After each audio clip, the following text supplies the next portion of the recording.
अच्युतं केशवं कृष्ण दामोदरम्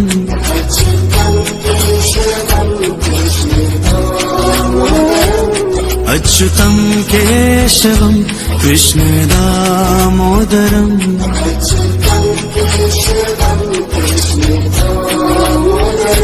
राम नारायणं जानकी वल्लभम्